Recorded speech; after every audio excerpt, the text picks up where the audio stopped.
Hello दोस्तों, स्वागत है एक बार फिर से आप सभी का डेली खबर टीवी में। तो दोस्तों आज हम आपके लिए लेकर आए हैं देश और दुनिया की 10 बड़ी खबरें। इससे पहले वीडियो आप सभी को अच्छी लगे तो वीडियो को दिल से लाइक कर चैनल को सब्सक्राइब जरूर कर लें। इसी बीच पहली खबर में आपको बताएंगे गुजरात चुनाव से ठीक पहले मोदी को लगा तगड़ा झटका। 6 बार के बीजेपी के विधायक मधु श्रीवास्तव ने दिया इस्तीफा। बीजेपी के खिलाफ निर्दलीय चुनाव लड़ने का किया ऐलान, मोदी की उड़ी नींदें। वहीं दोस्तों अगली खबर में आपको बताएंगे यूपी की मैनपुरी रामपुरा खतौली उपचुनाव के लिए बीजेपी ने उम्मीदवारों के नामों का किया ऐलान। रामपुर से आकाश सक्सेना को दिया टिकट। वहीं दोस्तों आपको बताएंगे गुजरात चुनाव के लिए कांग्रेस ने 33 उम्मीदवारों की नई लिस्ट की जारी, 2 मुसलमानों को दिया टिकट। वहीं आपको बताएंगे गुजरात चुनाव से पहले कांग्रेस ने की बड़ी मांग, कहा गुजरात के सभी सरकारी कार्यालय से हटाई जाए मोदी की तस्वीर। वहीं आपको बताएंगे गुजरात में ओवैसी को लगा बड़ा झटका।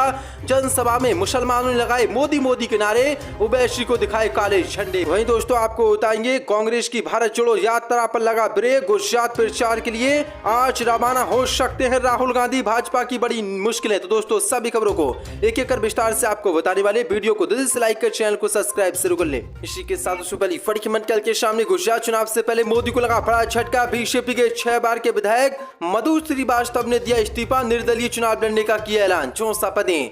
गुजरात में होने वाले विधानसभा चुनाव से ठीक पहले मोदी को आज बड़ा झटका लगा है। दरअसल बीजेपी के टिकट की घोषणा के साथ ही गुजरात बीजेपी में घमासान मच गया है। कारण है कि गुजरात में अब की बार बीजेपी ने कई सीनियर नेताओं को टिकट नहीं दिया है, जिससे बीजेपी के नेता नाराज चल रहे हैं। लेकिन कुछ नेता अब खुलकर सामने आ रहे हैं, जिसमें से एक है बड़ोदरा की बादोडिया सीट से विधायक और दिग्गज नेता मधु श्रीवास्तव। 6 बार के बीजेपी के विधायक मधु श्रीवास्तव को इस बार बीजेपी ने टिकट नहीं दिया, जिससे वह नाराज हो गए और उन्होंने भाजपा से आज इस्तीफा दे दिया है और बीजेपी के खिलाफ ही चुनाव लड़ने का ऐलान कर दिया है। उन्होंने कहा कि मैं आज ऐलान करता हूं कि मैं बीजेपी के खिलाफ निर्दलीय चुनाव लड़ूंगा और भाजपा का इस सीट से सुपड़ा साफ करूंगा, क्योंकि मैंने भारी उम्मीद लगाई थी कि बीजेपी मुझे टिकट देगी। 6 बार का मैं विधायक हूं, लेकिन बीजेपी ने मेरा टिकट काट दिया और नए चेहरे को यहां पर टिकट दिया, इसलिए मैं आज भाजपा के खिलाफ भी चुनाव लड़ने का ऐलान करता हूं। जो बड़ा झटका मोदी को गुजरात चुनाव से पहले आज लग गया है। इसी के साथ यूपी की मैनपुरी रामपुरा खतौली उपचुनाव के लिए बीजेपी ने उम्मीदवारों के नामों का किया ऐलान। आजम खान के गढ़ रामपुर में बीजेपी ने आकाश सक्सेना को दिया टिकट। 64 पदें। उत्तर प्रदेश के मैनपुरी रामपुर और खतौली सीट के लिए बीजेपी ने अपने उम्मीदवारों के नामों का ऐलान कर दिया है। योगी सरकार ने मैनपुरी उपचुनाव में समाजवादी पार्टी के उम्मीदवार और अखिलेश यादव की पत्नी डिंपल यादव के खिलाफ रघुराज साक्या को टिकट दिया है। इसके अलावा आजम खान के गढ़ रामपुर में बीजेपी ने आजम खान के दूर विरोधी माने जाने वाले बीजेपी के नेता आकाश सक्सेना को रामपुर से टिकट दिया है। वहीं बीजेपी ने मुजफ्फरनगर की खतौली विधानसभा उपचुनाव में राजकुमारी सैनी को टिकट दिया है। राजकुमारी सैनी विक्रम सैनी की पत्नी है। वहीं इस सीट पर समाजवादी पार्टी से आरएलडी ने गठबंधन करके मदन भैया को उम्मीदवार बनाया है। दरअसल आपको बता दें यहाँ पर 5 दिसंबर को तीनों ही सीटों पर वोटिंग होनी है और 8 दिसंबर को नतीजे आने हैं।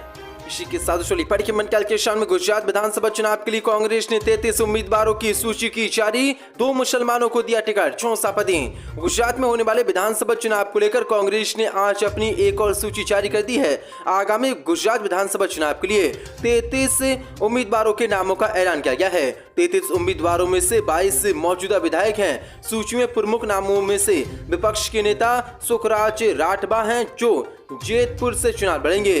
जीपीसीसी के पूर्व अध्यक्ष और वर्तमान विधायक अमित जाबड़ा सेलेस परमार से चुनाव लड़ेंगे। वहीं इस सूची में कांग्रेस पार्टी ने 2 महिलाओं का नाम भी शामिल है। वहीं 2 मुसलमानों को इस बार कांग्रेस ने टिकट दिया है, जो कि मौजूदा विधायक हैं। सूची में 2 मौजूदा विधायक गयासुद्दीन शेख और इमरान खेड़ा वाले को कांग्रेस ने एक बार फिर से टिकट दिया है। जो बड़ी अपडेट है, बीजेपी ने अब तक किसी भी मुस्लिम उम्मीदवार को चुनाव में नहीं उतारा है, लेकिन कांग्रेस ने 2 मुसलमानों को टिकट आज दे दिया है। इसी के साथ बीजेपी की मुसलमानों को लेकर नफरत आई सामने। गुंबद वाले बस स्टॉप को बीजेपी सांसद ने बताया मस्जिद, दी चेतावनी, कहा 4 दिन में नहीं गिरा तो बिल्डोजर ले जाकर खुद तोड़ दूंगा। 64 पदें। बीजेपी के सांसद प्रताप सिन्हा ने एक बार फिर से विवादित बयान देकर विवाद खड़ा कर दिया है।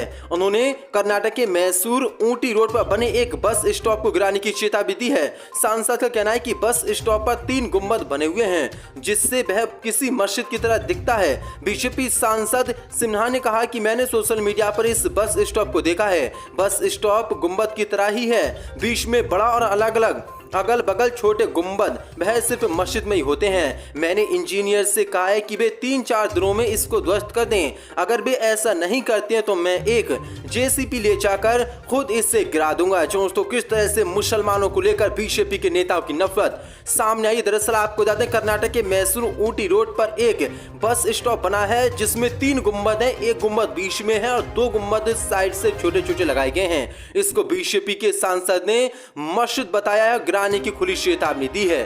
इसी के साथ आम आदमी पार्टी ने चुनाव आयोग से की सिफारिश, गुजरात के सरकारी कार्यालय से हटाई जाए पीएम मोदी की तस्वीर। 64 पदें। आम आदमी पार्टी ने केंद्र राज्य के सरकारी कार्यालय से पीएम मोदी की तस्वीर हटाने या कवर करने का निर्देश देने के लिए निर्वाचन आयोग से सिफारिश की है। इस पर आपने दावा किया कि इन कार्यालयों में पीएम मोदी की तस्वीर लगाना चुनाव आचार संहिता का उल्लंघन है, क्योंकि मोदी गुजरात 70 बीजेपी के स्टार प्रचारक हैं। गुजरात में कुल 182 विधानसभा सीटें हैं, जिनमें 2 चरणों में चुनाव होंगे। 1 और 5 दिसंबर को यहाँ पर वोटिंग होगी, वहीं मतों की गिनती 8 दिसंबर को होगी। आपके विधि प्रकोष्ठ के गुजरात सचिव पुनीत जुनेजा ने कहा कि बीजेपी के स्टार प्रचारक घोषित होने के कारण सरकारी कार्यालयों में मोदी की तस्वीर लगाना आचार संहिता का उल्लंघन है। आपने निर्वाचन आयोग को एक प्रतिवेदन सौंपा जिसमें आपने कहा कि सरकारी कार्यालय में एक राजनीतिक दल के एक स्टार प्रचारक की तस्वीर से चुनाव पर असर पड़ सकता है। आपने कहा कि यदि गुजरात की विधानसभा सीटों में स्वतंत्र एवं निष्पक्ष चुनाव करवाना है तो राज्य के सभी कार्यालयों में प्रधानमंत्री मोदी की तस्वीर को हटाना चाहिए। 400 बड़ी मांग चुनाव आयोग से आज केजरीवाल ने की है, जिसके बाद भाजपा की मुश्किलें बढ़ गई हैं। ओवैसी को गुजरात में लगा झटका, जनसभा में मुसलमानों ने लगाए मोदी मोदी के नारे, दिखाए काले झंडे। 64 पदें। गुजरात में करीब 3 दर्जन सीटों पर चुनाव लड़ने जा रही ओवैसी की पार्टी ऑल इंडिया मजलिस-ए-इत्तेहादुल मुस्लिमीन को विरोध का सामना करना पड़ा है। सूरत में एक जनसभा के दौरान मुस्लिम युवकों ने ही ओवैसी को काले झंडे दिखाकर उनका विरोध किया। इस दौरान मोदी मोदी के नारे भी लगाए गए। ओवैसी सूरत पूर्वी सीट से पार्टी के उम्मीदवार के लिए प्रचार करने पहुंचे थे। वहां पार्टी के नेता और पूर्व विधायक वारिस पठान के साथ जनसभा को संबोधित करने पहुंचे थे। जैसे ही हैदराबाद के सांसद ने भाषण शुरू किया, सभा में मौजूद लोगों ने उनका विरोध कर दिया। काले झंडे दिखाते हुए मोदी मोदी के नारे लगाए। ओवैसी और उनकी पार्टी के नेताओं के लिए ये बेहद असहज करने वाला वक्त था। 400 बड़ी अपडेट निकल कर सामने, लेकिन प्रवक्ता ने आरोप लगाया कि ओवैसी को निशाना बनाकर वंदे भारत ट्रेन पर पत्थर फेंके गए। इससे पहले भी उन्होंने ये दावा लगाया था और कहा था कि हम पर हमला हुआ था, लेकिन आज ये बड़ा झटका ओवैसी को लगा। मोदी की बड़ी मुश्किलें, भारत छोड़ो यात्रा पर लगा ब्रेक। गुजरात विधानसभा चुनाव में प्रचार करने के लिए रवाना होंगे राहुल गांधी। 64 पदें। कांग्रेस की भारत छोड़ो यात्रा से ब्रेक लेकर राहुल गांधी गुजरात में पार्टी के लिए प्रचार करेंगे। इस वजह से मध्य प्रदेश में राहुल गांधी की यात्रा के तय कार्यक्रम में तब्दीली की जा रही है। अभी मिली जानकारी के मुताबिक राहुल गांधी 21 और 22 नवंबर को गुजरात के प्रचार करने वाले हैं। बीजेपी नेता कई दिनों से राहुल गांधी गुजरात चुनाव से दूरी को मुद्दा बनाए हुए थे। अब पार्टी ने बीजेपी के आक्रमण को भोदरा करने के लिए ये योजना बनाई है। पार्टी सूत्रों का कहना है कि महाराष्ट्र से मध्य प्रदेश के बुरहानपुर में प्रवेश के बाद राहुल गांधी की भारत जोड़ो यात्रा में ब्रेक लगेगा। इसकी पुष्टि नेता प्रतिपक्ष डॉक्टर गोविंद सिंह ने की है। हालांकि पहले यात्रा का एमपी में एक दिन का ब्रेक निश्चित था। मध्य प्रदेश में यात्रा 20 की रात पहुंचने वाली थी और 21 को विश्राम का दिन था। उससे अब 2 दिन बढ़ा दिया गया है। 21 और 22 नवंबर को विश्राम के बाद 23 नवंबर से यात्रा मध्य प्रदेश से शुरू होगी। लेकिन राहुल गांधी 21 और 22 नवंबर को गुजरात में चुनावी दौरे पर रहेंगे। पार्टी सूत्रों का कहना है कि बुधवार को महाराष्ट्र के मालेगांव में दोपहर 1 बजे बड़े कांग्रेस नेताओं की बैठक होगी। यहां राहुल गांधी की यात्रा और चुनाव प्रचार गुजरात चुनाव को लेकर पूरा शेड्यूल जारी होगा, जिसके बाद मोदी की नींदें राहुल गांधी ने उड़ा दी। इसी के साथ दिल्ली एमसीडी चुनाव को लेकर विश्व हिंदू परिषद लाएगी हिंदू घोषणा पत्र, मांगे पूरी करने वाली पार्टी को देंगे समर्थन। 64 दिल्ली नगर निगम की नामांकन की आज अंतिम तिथि है। प्रत्याशियों को लेकर सभी पत्ते खोलने के सभी राजनीतिक दल पूरी तरह से चुनावी मैदान में कूद जाएंगे। कुछ दिन बाद राजनीतिक दलों के घोषणा पत्र भी आ जाएंगे, जिससे जनता पर वादों की बरसात होगी।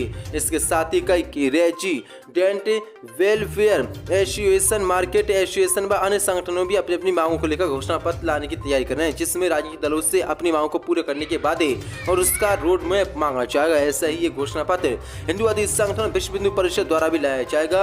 इसमें घरों में गौवंश पालने की अनुमति देने के साथ मंदिरों से 500 मीटर की दूरी तक शराब व मीट की दुकानें खोलने पर प्रतिबंध लगाने जैसी कई मांगे होंगी। इस संबंध में विश्व हिंदू परिषद के दिल्ली महामंत्री सुरेंद्र गुप्ता ने कहा कि दिल्ली में कई ऐसे मामले एमसीडी से जुड़े हैं जिस पर मतदान से पहले चुनाव लड़ रही राजनीतिक पार्टियों के स्पष्टीकरण के साथ उस पर रोड मैप को बताने की आवश्यकता, जिसके आधार पर वे मांगे पूरा करेगी। उन्होंने बताया कि जल्दी इन सभी मांगों को लेकर विश्व हिंदू परिषद का घोषणा पत्र आएगा, जिससे चुनाव लड़ रही प्रमुख दलों